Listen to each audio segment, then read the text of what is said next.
Hello, welcome back to another one of my video on ramblings about movies. Today I will do a review on Elysium. I will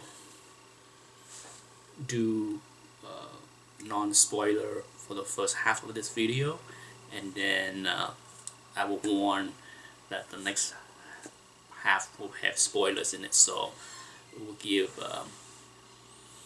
viewer a chance to stop watching if you don't want to hear any spoilers.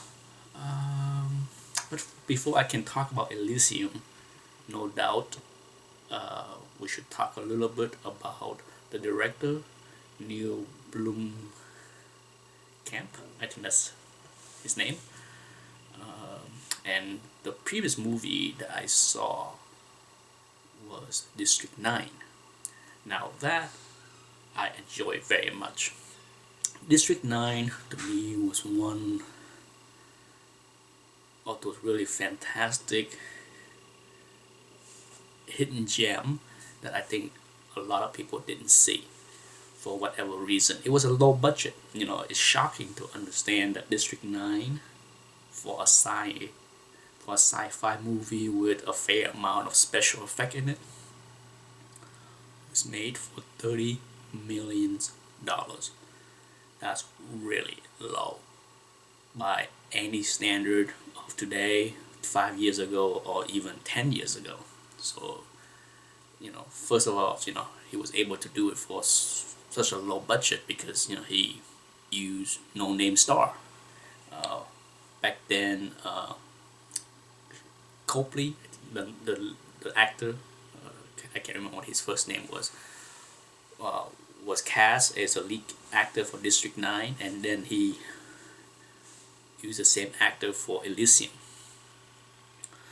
But back then Copley was a no-name actor, so I'm sure he got paid very little for that movie, and then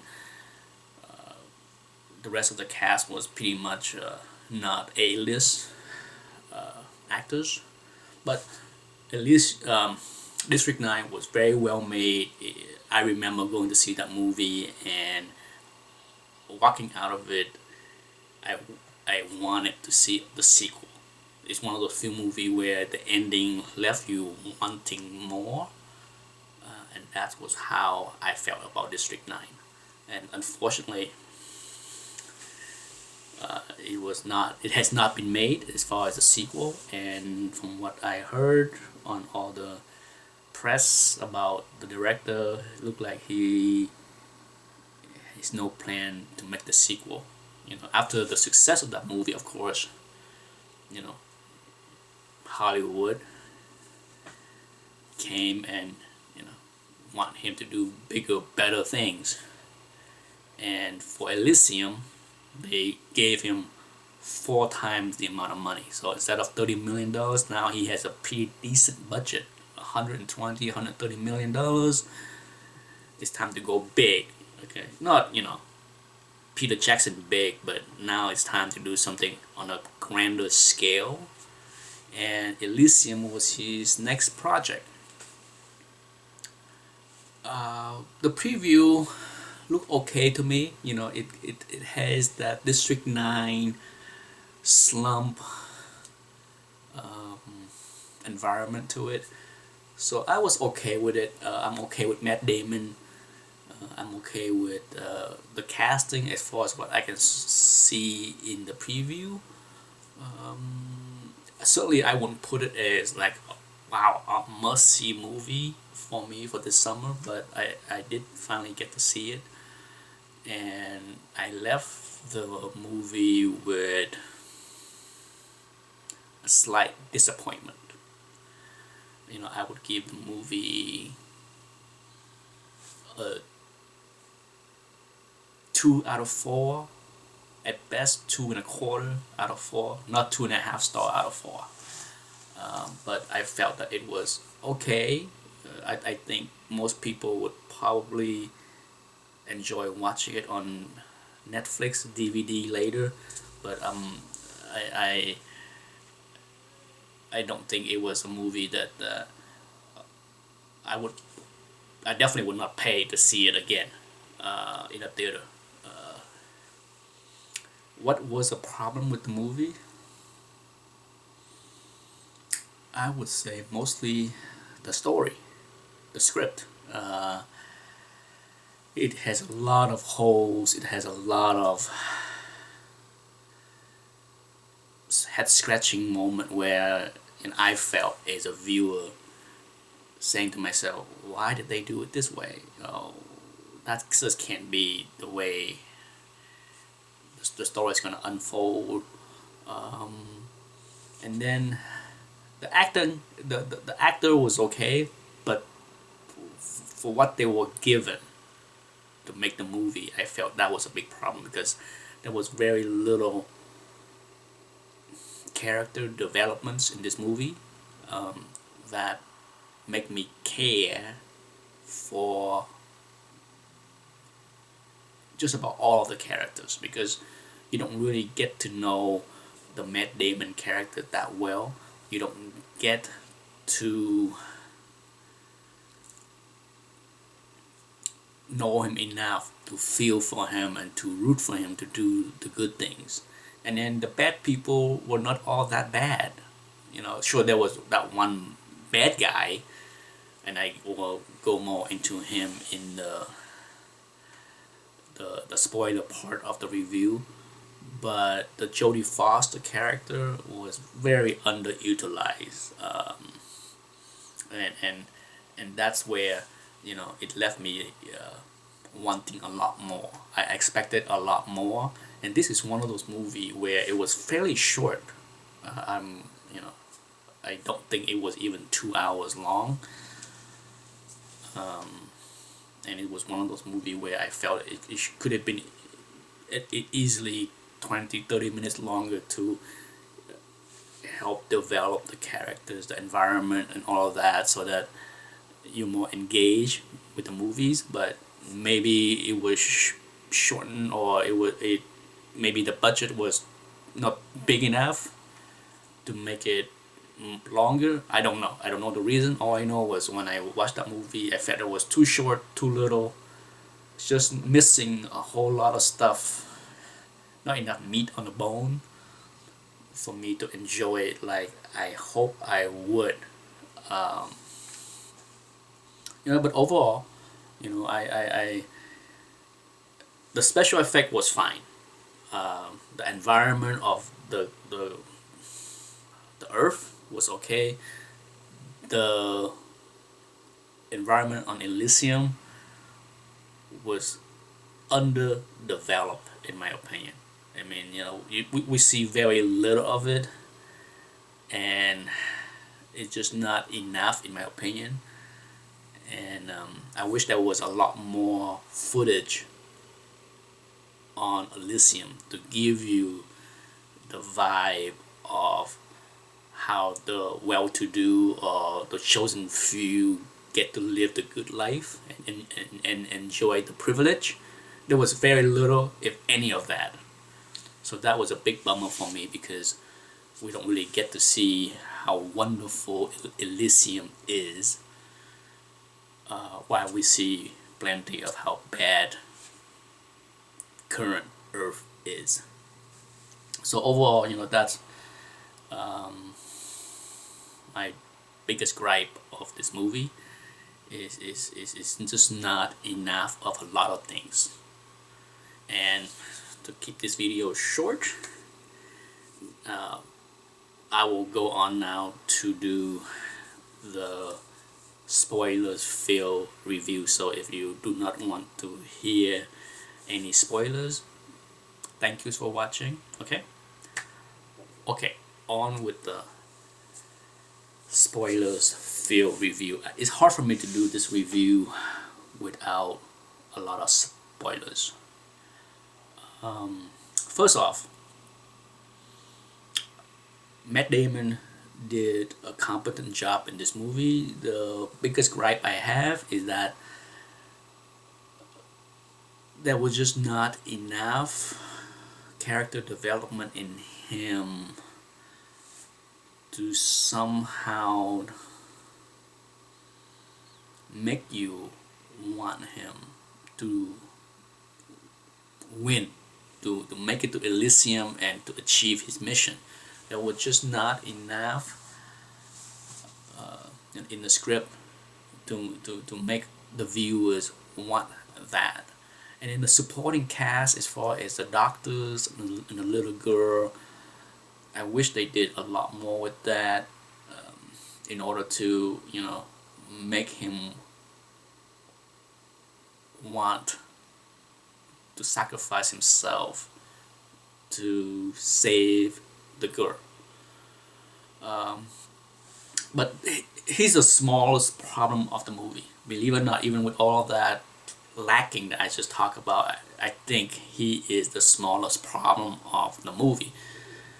The bigger problem of the movie is the main villain, the bad guy. As I was watching this movie, the first moment of like, are you kidding me? The first moment that I felt that way was when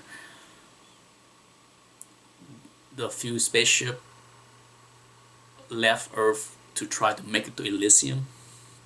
That was my very first moment. Now we're talking about a future where people live in space, all kind of high technology, and what do they have to protect themselves? We're talking about a world where, a pristine world of Elysium and then the crappy Earth, and when some illegal alien or immigrant are trying to make it from Earth to Elysium, they don't have any kind of defense or spaceship to protect it. They have a dude, a mercenary, with a rocket launcher on his shoulder, and he literally shot down the spaceship with a rocket launcher. Wow! I mean, that whole scene to me was just like, this is stupid. I didn't buy it. It's just, I don't know about what other people think about it, but for me, when that whole scene unfolded and he shot down those spaceships with his rocket launcher on his shoulder in space, that was my very first oops moment where I'm just like, God, this is starting to look stupid to me. And shortly after that, the next few bad stupid moments start to show up. Okay, now one spaceship did make it through the defense or lack of defense, and then you see people running out, and then one person did make it to the machine that can heal you. Okay, here is the situation. What was the rest of the people expected to gain? Okay, I think in this world, as they call it, it is probably well known that you're not allowed on Elysium, and if you get there, you're going to be captured and killed, or both, and returned to Earth if you didn't get killed. So what is there to gain for those that are not sick? I don't understand, So yeah, when the spaceship land and a bunch of people running out and scatter, and what, maybe they were diversion so that the one girl can make it through the defense and get healed. But like I said, there was just not a lot of stuff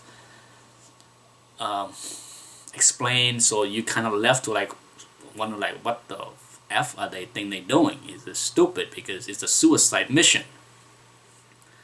But then the next problem I have is, there was very little showing of Elysium, very little showing of the good life, very little showing or explanation of the privilege of the few that were chosen to live and able to live on Elysium. So there was almost none of that, and that bugs me because I wish we can see more of that.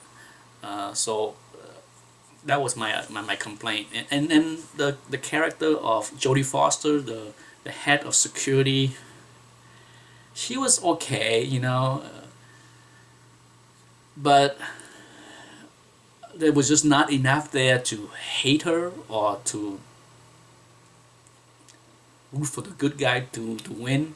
You know, she was there. Her motive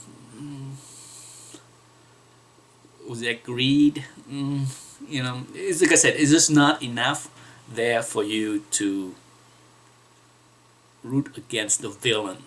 You know, in this movie, except for that psycho guy, the mercenary that they hired to protect Elysium from the entire Earth. That's just ludicrous. You know, the action scene was fairly decent. You know, I mean, it was a lot of fun to watch action scene. You know, I mean, once I just had to tune off the whole concept that Earth have no defense, no army whatsoever. They were just a couple wacko maniac that running around killing people when they get the phone call.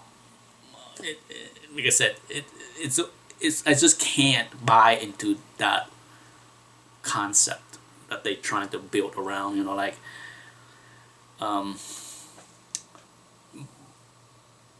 the bad guy, like I said, is psychotic. So the actor that played him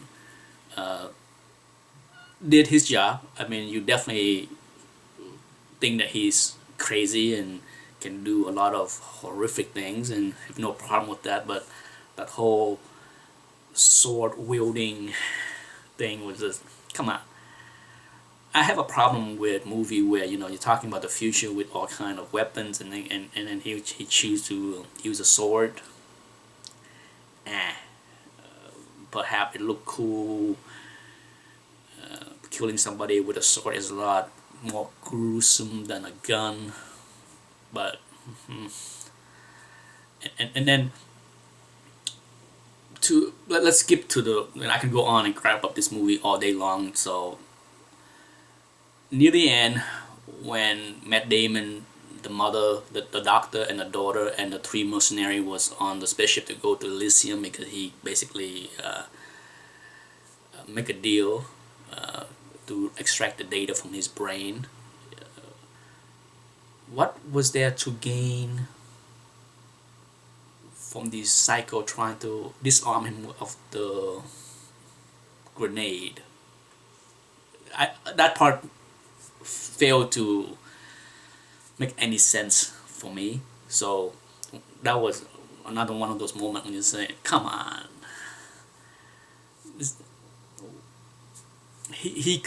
The dude contained, his brain contained the most important thing that they want to preserve. So what's the point of trying to disarm him and potentially blow up his head? And which it did. It blew up the bad guy's head, and that whole bringing him back to life make no sense to me either, because I didn't think there was just a explosion, disfigure. I thought his whole brain and head was blown off from what I can see. So the whole reconstruction of it's almost it make it as if that machine can bring dead people back to life,